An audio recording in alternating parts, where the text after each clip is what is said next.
Arsenal player William Saliba. William, thank you so much for joining us. How are you feeling after that incredible penalty shootout?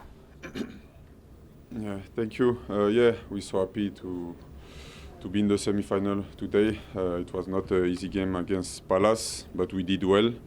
And at the end, we qualified, so we are so happy.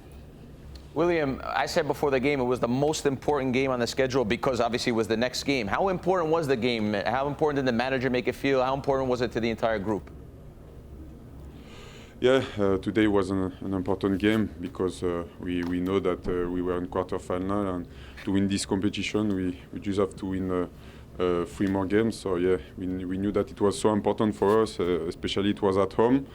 And yeah, last season we lost the 2 games in the semi-final. So yeah, we want to learn from that and win both games and go in the final. William, I know you and Gabriel are considered the best partnership in the world currently. We've had a debate in the studio. We need you to settle it. Is Timber now in that same category? Is he now the best right back in world football? Yeah, by a mile. For me, by a mile. He's so good. Yeah, he's so good. He's 1 against 1. It's impossible to beat him, and offensively as well, he's so good. I hope he will keep going like this, and he's a top player. But William, the best right back in the world. He just said yes. What part do you not understand? Yeah, one or two for sure. Okay, depends, thank you. But 1 or 2. Yeah. William, with all the competition that you guys are still in and everything and all the talk about Arsenal needing to win something, how do you guys stay focused as a group? Do you guys keep all the negative noise outside and just concentrate on yourselves? Or deep down, do you guys still really let it affect you? Yeah, of course, we know that we want to win trophies. I've been here the last 3 seasons and we always there, but at the end we don't win. But yeah, this season I want to win trophies, and everyone is the same. Everyone are the same in the team. We know we have pressure, but it's a good pressure when you are in Arsenal. You have to win trophies, so yeah, it's good for us. But we're still in December. We know that we have a lot of games to go. We are all in every competition, and we need to keep going like this and hopefully win trophies at the end of the season. I want to look ahead. Just put it into your perspective now. When you start to visualise and manifest that these things can actually happen, what would be the biggest achievement? Would it be the Premier League or the Champions League for you, if you could choose one right now? We always have this talk with my teammates, but I think even if I love Premier League, I think Champions League is my favorite for me, because Arsenal, they never won the Champions League before, and I think this is my favorite. But if we can take both, we won't say no.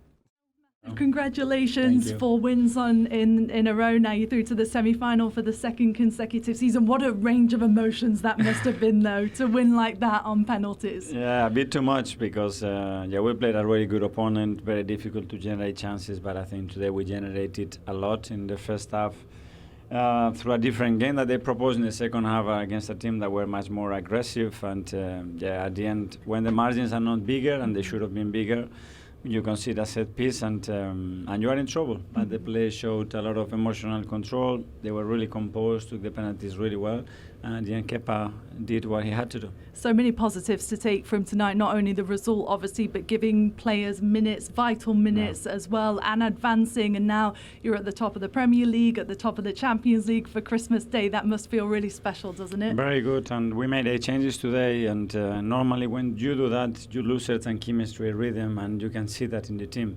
I didn't see that. I saw the opposite. A team really well blended, playing with a great attitude and energy, and a lot of quality as well. Gabby Jesus, got to talk about him being back, his 100th appearance as well tonight. Kai Havertz seems on the cusp of returning as well. How nice is it for you to be having these players coming back into the mix during such a busy festive period? Very important, in particular Gabby as well, after the year that he's had. To have his start after 11 months and to see him that fit, that sharp and that chaotic sometimes as well, it's something really good. Yeah, and obviously now 6 seasons here.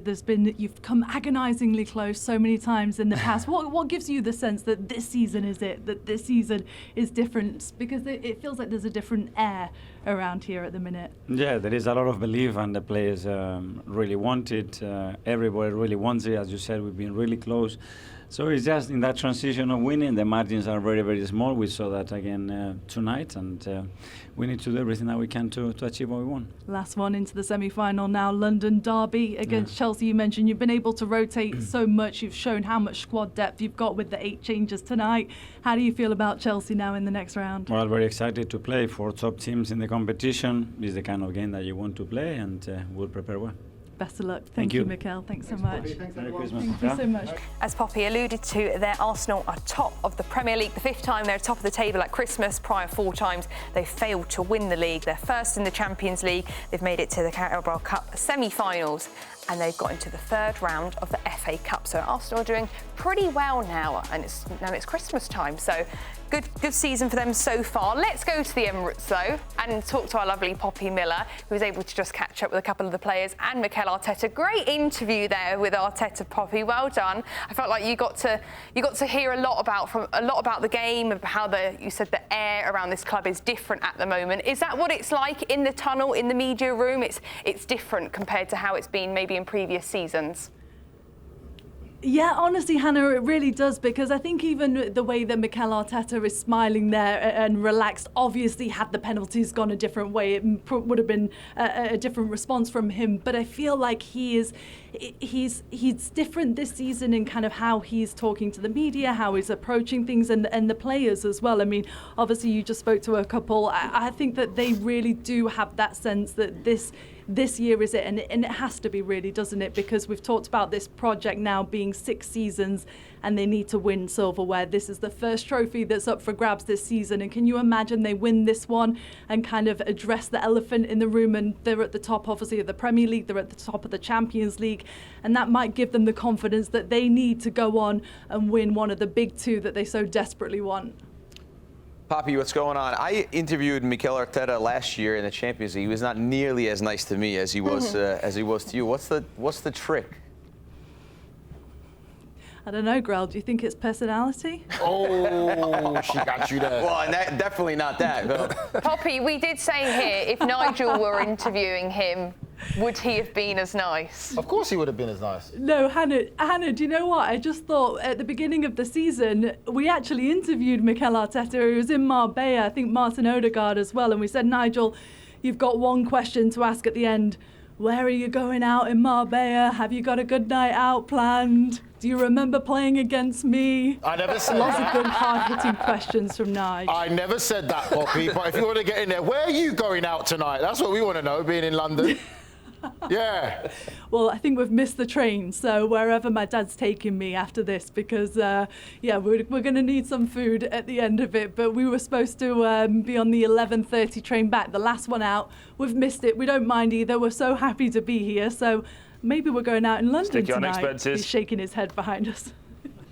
Poppy, you got to see all the players, right? All the Arsenal players in the flesh and everything. Obviously, she was at the game. I know, I'm just saying. No. Yeah. Is Calafiori as handsome as he is in real life? I actually wanted to have Calafiori on because I was desperate to ask him a few questions for Grella and for the Italian boys. Obviously, maybe we could have talked a bit about the World Cup as well as the win tonight, but he hasn't come down, so I've got no answers for you, Grell. Sorry. She's trying to remain professional. Oh, you can remain professional. It's fine. It's not wrong if you say someone's handsome. I think he's handsome. Poppy doesn't have to say it. I think he's a handsome fella. Until he had his eyelash or something in his eyelash today. Oh, now you guys want to sit and be quiet.